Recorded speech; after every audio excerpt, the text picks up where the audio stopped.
अस्सलामु अलैकुम वरहमतुल्लाहि वबरकातुह।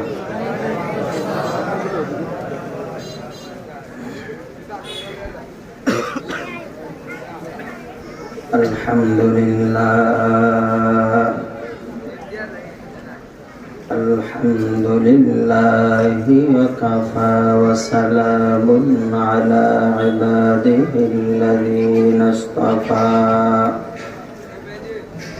अम्मा बअदु फ़अऊज़ु बिल्लाहि मिनश शैतानिर रजीम। बिस्मिल्लाहिर रहमानिर रहीम।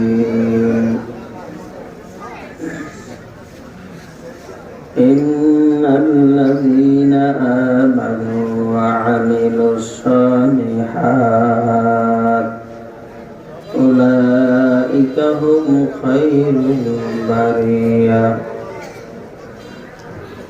क़ालन नबिय्यु सल्लल्लाहु अलैहि वसल्लम ला ईमान लिमन ला अमानत लहु औ कमा क़ाल अलैहिस्सलातु वसल्लाम।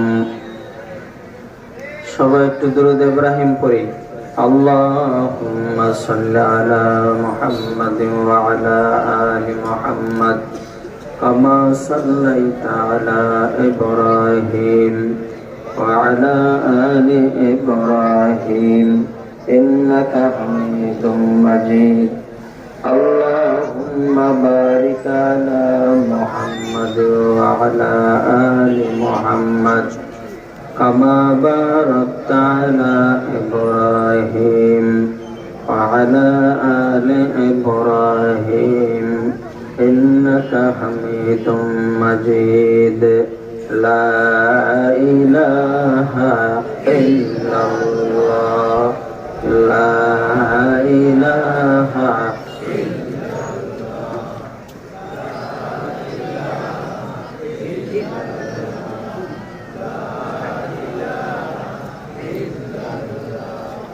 لا إله إلا الله لا إله إلا الله لا إله إلا الله لا إله إلا الله.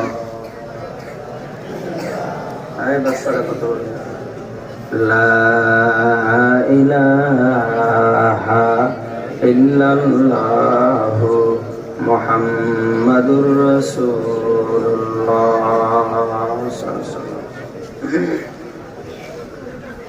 আলহামদুলিল্লাহ, পুরাতন ফায়ার সার্ভিস জামে মসজিদ ও যুব সমাজের উদ্যোগে ওয়াজ ও দোয়ার মাহফিলের উপস্থিত সম্মানিত সভাপতি হযরত মাওলানা মুফতি ইব্রাহিম খলিল মাদানী সাহেব দামাত বরকাতুহু আলিয়া ওনার সাউন্ড কমান এবং আজকের এই মাহফিলের প্রধান অতিথি আবেস মাওলানা শাকওয়াত হোসেন নোমানী সাহেব দামাত বরকাতুহু আলিয়া। তার আগে অনেক গুরুত্বপূর্ণ আলোচনা করেছেন জ্ঞান গর্ব হযরত মাওলানা ইলিয়াস ফরিদি সাহেব দামাত বরকাতুহু আলিয়া। উপস্থিত আছেন সম্মানিত বুজুর্গ হক্কানি ওলামায়ে কেরাম, বৃদ্ধা বাবারা, যুবক ভাইরা, ছোট শ্রেণীর কচিকাচারা, পর্দারের মা ও বোনেরা, আল্লাহ পাকের দরবারে লাখো কোটি শুকর এবং সুজুদ যে আল্লাহ তাআলা রব্বুল আলামিন ইজ্জত আপনাকে আমাকে একত্রিত করে এই দীর্ঘ রাত পর্যন্ত কিছু নসিহত করা এবং শোনার তৌফিক দান করলেন। এজন্য দিল থেকে চিৎকার মেরে শুকরিয়া তান বলুন আলহামদুলিল্লাহ। ভাইরা আমার, পিছনের ভাই যারা আছেন এরা কি রাগ করছেন নাকি? ভাবে বসতে আছি আপনারা একটু রাগ করছেন আমার সাথে, একটু কথাবার্তা বলেন না। চিন্তা করছেন যে কুতুবপুরি আমাকে পুরান বক্তা অনেকদিন আসলো না, আবার এবার আসলো, যা কথাই কইতাম না, আর কথার উত্তরই দিতাম না, এমন নাকি? আল্লাহ পাকের শুকরিয়া আদায় করলে আল্লাহ পাক খুশি হয় না বেজার হয়? সবাই বিশ্বাস আছে? তাইলে চিৎকার মেরে বলুন আলহামদুলিল্লাহ। পিছনে ভাইয়েরা বলেন আলহামদুলিল্লাহ।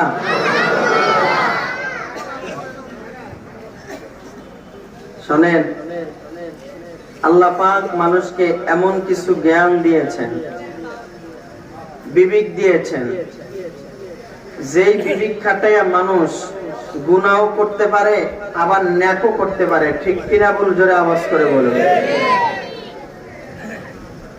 অনেকদিন পরে আসছি তো আপনারা অনেকেই আমার কথাবার্তা মনে হয় বুঝতে পারতে আছেন না। কথা বোঝা যায়? ক্লিয়ার না ভেজাল আছে? ভেজাল আছে? শোনেন, আমি আপনাদেরকে বলবো না বারবার বলেন সুবহানাল্লাহ, বলেন আলহামদুলিল্লাহ, বলেন আল্লাহু আকবার, লা ইলাহা ইল্লাল্লাহ, এটা বলতে বলবো না। নিজের খরচে নিজের গরজে বলতে হবে ইনশাআল্লাহ, ইনশাআল্লাহ। মনে থাকবে? সবাই আমার দিকে তাকান। যখন আমি হাতটা এইভাবে করুন তখন জোরে সুবহানাল্লাহ কইবেন, ওকে? যখন আমি এইভাবে করুন তখন কইবেন ঠিক। যখন আমি আঙ্গুলটা ঘুরাই আল্লাহর কুরসি বরাবর সোজা করবো তখন চিল্লায় বলতে হবে আল্লাহু আকবার। মনে থাকবে? Ready on, ready ready.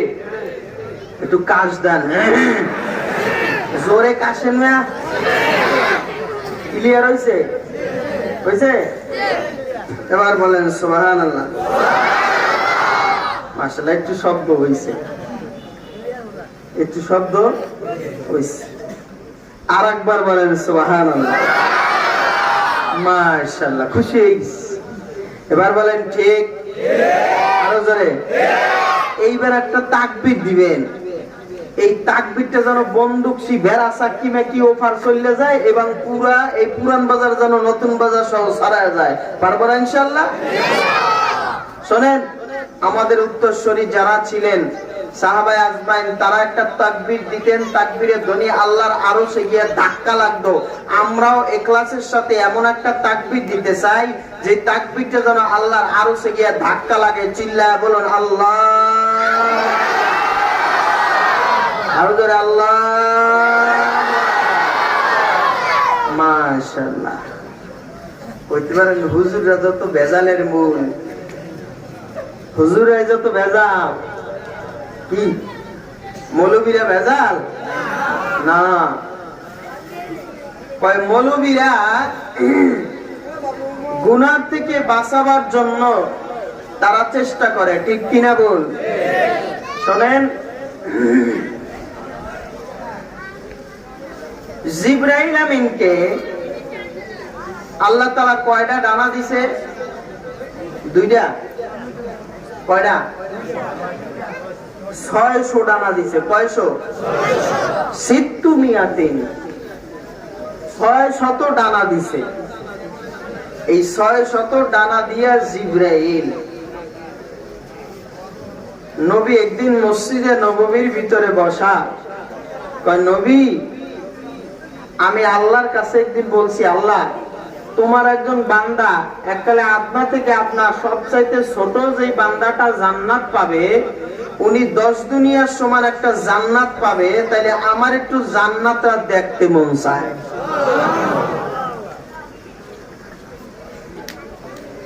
10 দুনিয়ার সমান যদি একটা জান্নাত দেয় তাহলে তোমার জান্নাত কত বড় একটু দেখমু। জিবরাইল আমিন বলে, জিবরাইল আমিন যাও। তখন জিবরাইল আমিন জান্নাতে দেখার জন্য ঢুকলেন। এই পৃথিবীতে জিবরাইল আমিন আসলে দুইটা ডানা বাড়ি মারে, একটা ডানা বাড়ি বাইরা চলে আসে মুহূর্তের ভিতরে। আর জান্নাতের মধ্যে বলছে হালমিম মাজিদ একটা জায়গা আছে, মাঠ। এই জিবরাইল আমিন এই 600 ডানা বাইরেতে বাইরেতে 70 বছর পর্যন্ত বাইরেইয়া একটা পিলার পাইছে। কয় জান্নাতের মধ্যে বর্ণনা আছে এইরকম 70,000 পিলার আছে। 70টা পিলার যদি থাকে তাহলে জান্নাতটা কত বড়, কথা কয় না, বড় হবে না? তাহলে জান্নাতের মালিক, জান্নাতে কারা যাবে? কথা বুঝে নাই? আমরা যাব। কারা যাবে? আমরা যাব। আমাদের বাড়ি কোন জায়গায়? হ্যাঁ, জান্নাতে। আমার বাবার বাড়ি কোন জায়গায়? আমার বাবার নাম কি? আদম আলাইহিস সালাম। বাবার নাম কি? আদম নবী। আদম নবীর বাবা না? তাই আদম নবীর বাড়ি কই? জান্নাতে। এখন জান্নাতে যাইতে হইলে ওই বাবার কিছু কথা আছে, এগুলি মানা লাগবে কি লাগবে না? যদি ছেলে বাবার কথা অমান্য করে তাহলে ছেলেরে কি করে? ত্যায্য পুত্র করে। কি করে? অথবা বলে তুই আমার সম্পদ থেকে তুই খারেস, সম্পদ করে দিলাম না। ঠিক কিনা বল? তাই বাবা আদম বলছেন, যদি তোমরা তোমার জিন্দেগিটা যদি কিতাব অনুযায়ী, কথা ওদিকে বলা যাবে না। দায়িত্বশীল স্বেচ্ছাসেবক যারা আছে, কথা বলা যাবে না, কথা বলা যাবে না। বাবা আদম জান্নাত থেকে যখন বের হচ্ছে, বের হইলেন, হওয়ার পরে বলতেছে, আল্লাহ আমি কি আর জান্নাতে আসতে পারবো না? পারবা, তবে শোনো তোমার একটা কিতাব দিয়ে দিলাম, সহিফায়ে আদম। এই কিতাবটা নিয়ে যাইবা, কিতাবটা অনুযায়ী যদি তোমার সন্তানেরা তার জিন্দেগি চালাইয়া আসতে পারে তাহলে আবার জান্নাতের মালিকানা তাদেরকে আমি আল্লাহ দিয়ে দেব। প্রত্যেকের নামে এক একটা করে জান্নাত বরাদ্দ করে রাখছে কে? জোরে বলেন কে? আল্লাহ। সবাই জান্নাতে যাইতে চায়? কারা কারা জান্নাতে যাইতে চান না? জাগান।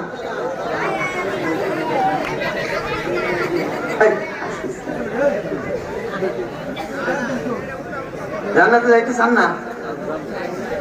সবাই চান। কারণ কি জানেন, এদিকে কথা চলতে আছে, আমি দেখতে আছি, আমাকে মন সব ওদিকে, কিছু লোক এদিকে চাই। এই জন্য একটু পরীক্ষা করলাম উল্টা কইয়া।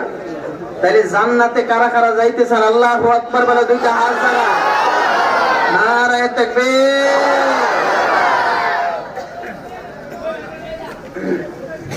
জান্নাতে যাইতে হইলে কি লাগবে জানেন? দুইটা সম্পদ লাগবে। এক নম্বরে ঈমান, আর দুই নম্বরে আমলে সালেহ। কি লাগবে? ঈমান আর আমলে সালেহ, এই দুইটা জিনিস লাগবে। আমলে সালেহ করে যদি আমরা কবরে যাইতে পারি তাহলে ওই কবরের মধ্যে কি আযাব আল্লাহ দেবে? দেবে না শান্তিতে ঘুমাইতে পারবো?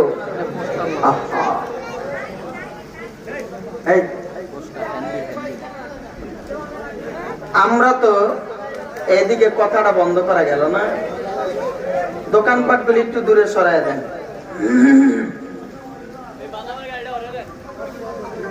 তাহলে ভাই কয়টা সম্পদ নিয়ে কবরে যাবে? মুখস্থ করেন কয়টা? এক নম্বরে ঈমান, দুই নম্বরে আমল। এক নম্বরে ঈমান, দুই নম্বরে আমল। এই দুইটা সম্পদ যদি মজবুত হয়, আমানতের খেয়ানত যদি না হয়, তাহলে জান্নাতে যাওয়া যাবে ইনশাআল্লাহ। আমাদের আকাবিরের মধ্যে হযরত মুবারক রাহমাতুল্লাহি আলাইহি, তার ছেলে ছিলেন আব্দুল্লাহ ইবনে মুবারক, অনেক বড় একজন বুজুর্গ, আল্লাহর ওলি, আলেম, ফকিহ। ফিকার কিতাবের মধ্যে, হাদিসের কিতাবের মধ্যে, অগণিত কিতাবের ভিতরে তার নাম। সুবহানাল্লাহ, আস্তে কোন। এই আব্দুল্লাহ ইবনে মুবারক রাহমাতুল্লাহ আলাইহি বাবা মুবারক, তিনি একজন মনিবের বাগানে কাজ করতেন। কি বাগানে? ফলের বাগান, আনারের বাগান, মালটার বাগান, আপেলের বাগান, আঙ্গুরের বাগান, বাগানের সে কাজ করতেন। এই মুবারক রহমাতুল্লাহ আলাইহি আরেকজন বুজুর্গ তারে গোলাম হিসাবে কিন্না নিছে ওই মনিব জমিদার। নেওয়ার পর একদিন তার বাগানের ভিতরে ঢুইকা মুবারকের মনিব বলে, এ মুবারক, তুমি মিষ্টি একটা টক একটা আনার নিয়ে আসো আমার জন্য বাগান থেকে। তাই মুবারক রহমাতুল্লাহ আলাইহি তো বড় বুজুর্গ মানুষ, 24 ঘন্টা তার জবানে থাকে জিকির, অন্তরে থাকে ফিকির। সুবহানাল্লাহ। এ বাবা মুবারক, এ বাবা এমন একজন বুজুর্গ মানুষ, কয় ওনার বাবার জবানটা বড় পাক জবান, দামি জবান। কয় মুবারকের জবান দ্বারা মুবারকের বয়সে কোন সময় বাবা মিথ্যা কথা বলে নাই। জবানটা দ্বারা মাওলা পাকের কালামটা তেলাওয়াত করতেন আর নবীজির হাদিসগুলো তেলাওয়াত করতেন। এই মুবারক বাগানের মধ্যে মনিবের চাকরি করতেন, বাগান পাহারা দিতেন, ফলের বাগান। 1 বছর পাহারা দেয় নাই রে মুমিন। বছর যেতে যেতে বাবা কিতাবের ভিতরে আসছে 6 বছর বাগান পাহারা দিছে। কয় বছর? কয় বছর? কয় 6টা বছর ধরে মুবারক রহমাতুল্লাহ আলাইহি বাগান পাহারা দিছে। রাত্রে বেলা পাহারা দেয়, দিনের বেলা পাহারা দেয়। আর মালিকের যখন সময় হয় তখন কাদের মধ্যে গামছা থাকলে গামছাটা বিছাইয়া তিনি যায় নামাজ বানাইয়া নামাজে দাঁড়াইয়া যায়।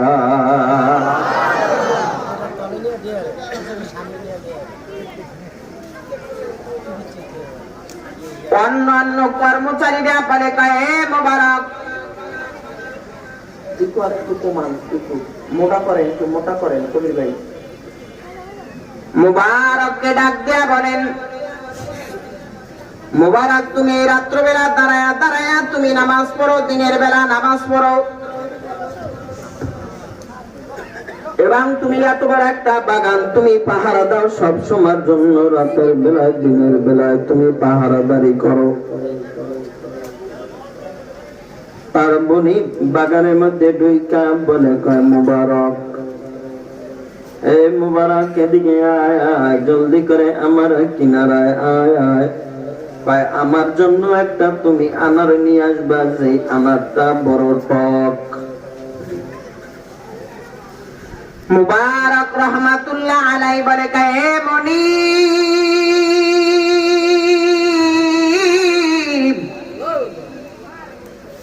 দাঁড়ান দাঁড়ান, আমি যাইতেছি। তারে বসায় রাইখা বাগানের ভিতরে চলে গেলেন। গিয়া দইরা তার পছন্দ মতন একটা আনার নিয়ে আসলেন। জোরে চিল্লায়া বলেন আল্লাহু আকবার।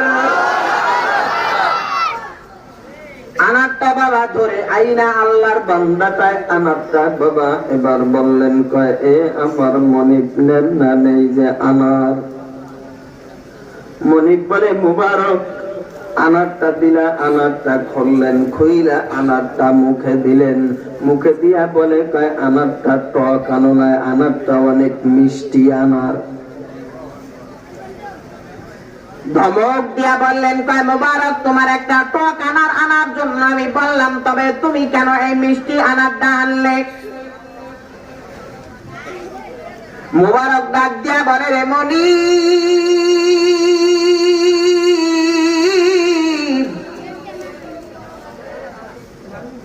কোন আনারটা টক আর কোনটা মিষ্টি এটা তো আমি মুবারক জানি না। সুবহানাল্লাহ জোরে কোন। কষ্ট হয়? কোন আনারটা টক আর কোনটা মিষ্টি এটা আমি মুবারক জানি না। কয় 6 বছর পর্যন্ত তুমি এই বাগানে চাকরি করো, বাগান পাহারাদারি করো, এখন পর্যন্ত তুমি জানো না কোন আনারটা টক আর কোন আনারটা মিষ্টি, এরা কেমন কথা হলো? মোবারক ডাক দিয়া বলে, রে মনি, আপনি পাহারাদারি করার জন্য আমারে বললেন, তবে আমারে তো খাওয়ার জন্য বলেন নাই। এই আমার মনিব, আমারে আপনি বলেছেন পাহারাদারি করার জন্য। এরে মনিব,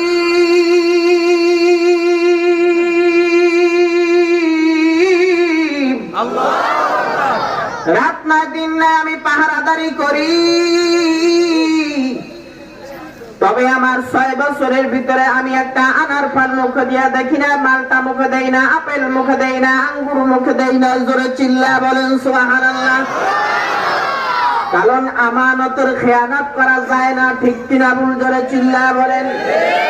ওই পুরা বাগানটা আপনি আমার কাছে দিছেন আমানত, আমারে দেখশুন করার জন্য দিছেন, আমারে তো খাওয়ার জন্য আপনি বলেন নাই। যার কারণে কোনটা টক আর কোনটা মিষ্টি এটা আমি মোবারক বলতে পারি। কয় মোবারককে তার মনে ডাক দেয়া বলে, কয় আয় আয় বাবা আমার কিনারায় আয়। এই বাবা বুকের মধ্যে জড়াইয়া ধইরা বলে, তোর মতন এরকম গোলাম আর একজন আমি আর পাই না, আর পামো না। ওই জমিদারের বাবা একটা মেয়ে আছে, বড় সুন্দরী মেয়ে। একদিন গভীর রাতের বেলায় মনিব পরীক্ষা করার জন্য মনিব আসলেন। এই ছেলেটা এত গুণী, ছেলেটা এত আমানতের খেয়ানত করে না, তাহলে ছেলেটারে একটু পরীক্ষা করে দেখি। গভীর রাতের বেলা গিয়া দেখতে আছে মুবারক রহমাতুল্লাহ আলাইহি দাঁড়াইয়া দাঁড়াইয়া তাহাজ্জুদের নামাজ পড়ে আল্লাহর সাথে কান্নাকাটি করে। কয় মনিব তো ঘুমায় রইছে, মনিব ঘুমায়, তার স্ত্রীরা ঘুমায়, তবে মোবারক তো আর ঘুমায় না। মোবারক পাহারাদারি করে আর নামাজে দাঁড়ায়। এ বাবা নামাজ পড়তেছে, নামাজ পড়তেছে, নামাজ শেষ করে যখন মোবারক রহমাতুল্লাহি আলাইহি যখন বৈশা গেলেন, সকালবেলা যখন বাগানের ভিতরে ঢুকতে যখন গেছে, এমন সময় বাবা ওনার বাড়ির মধ্যে বিবির কাছে গিয়া ঢুইকা এবার জমিদার ডাক দিয়া বলে, কয় ও গো বিবি, তোমার সাথে আমার একটা আজকে গোপন একটা আলাপ আছে রে বিবি। কয় কি আলাপ আছে? কয় মেয়েটা বিয়ার যোগ্য হয়ে গেছে, অনেক জায়গা থেকে কোটিপতিরা প্রস্তাব দেয় আমার মেয়েকে বিবাহ দেওয়ার জন্য রে বিবি, তবে আমি একটা ভালো ছেলে পাইছি, ওনার কাছে আমার মেয়েটা বিবাহ দিতে চায়। কষ্ট হয়? ভালো একটা মেয়েকে বিবাহ দিতে চাই বাবা। জমিদারের স্ত্রী তো আবার বাবা টাকা পয়সার লোভ করে না। না স্বামীরে কে ওই ছেলে? বলেন বলেন। জমিদার ডাক দিয়া বলে, রে বিবি,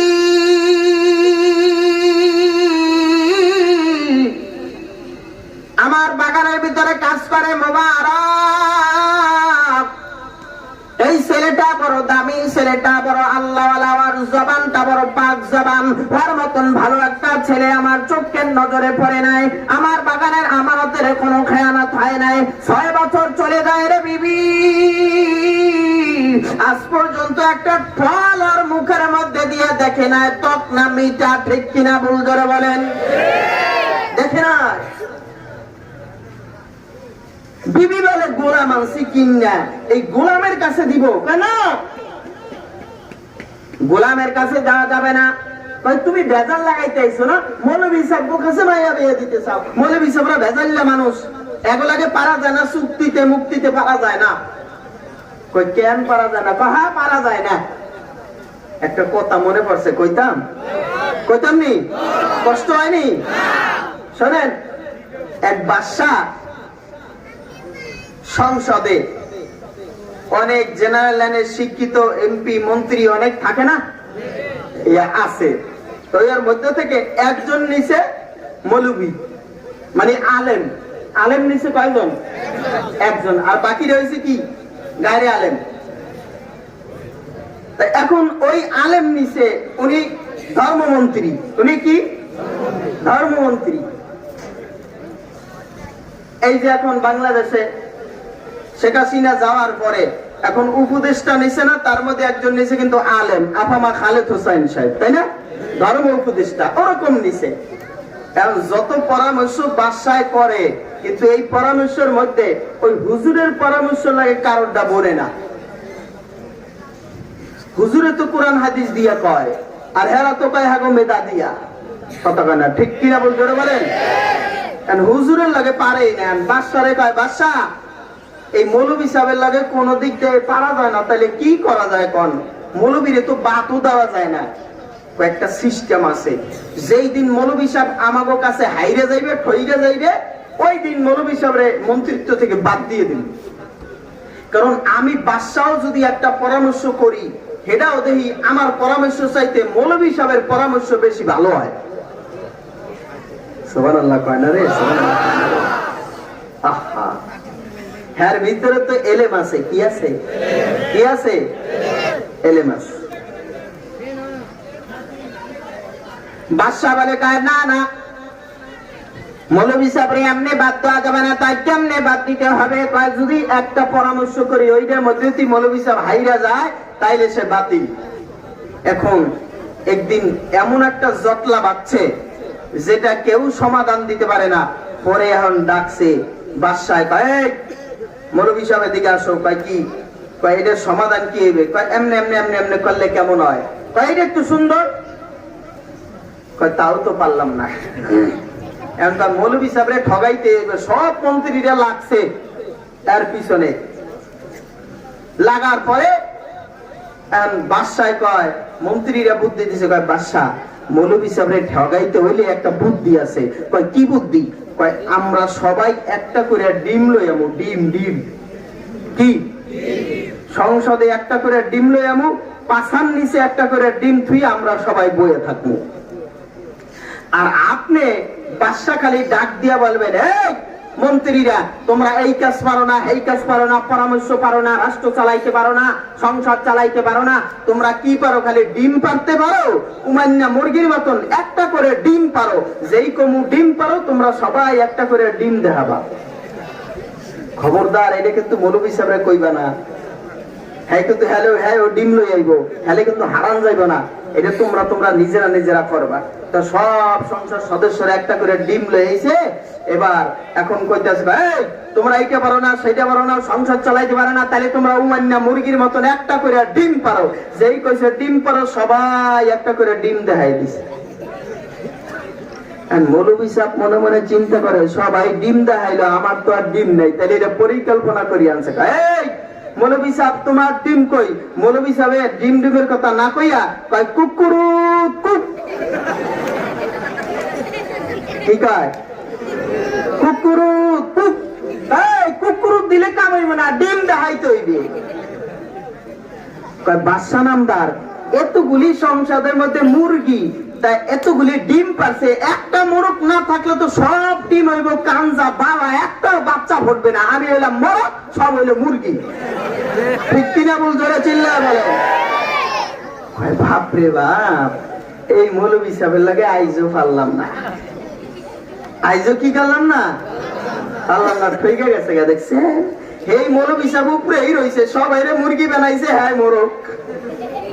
আচ্ছা, মুরগিটা বেশি দূরে যায়, ককটা মোরগেরটা যায়। মোরগেরটা যায় না। গ্রাম অঞ্চলে আগে ফজরের আজানের আগে এই যে বাঘ দিত, কুকুর কুক কইয়া 3 গ্রাম ছড়ায় যাইত। কথা না ঠিক কিনা বল? মৌলবী সাহেবরা জ্বালা না। কিয়ামতের ময়দানে এদের দরকার হবে। ঠিক কিনা বল? জোরে চিল্লায় বলেন। বাবা মুবারক রহমাতুল্লাহ আলাই বাবা, এবার তার বাবা মনিব ডাক দেয়া বলে, কয় বিবিরে আমার মন চায় এই ছেলেটা বড় একটা দাবি মানুষ, সোনার কাছে আমার মেয়েটা বিবাহ দিতে মন চায়।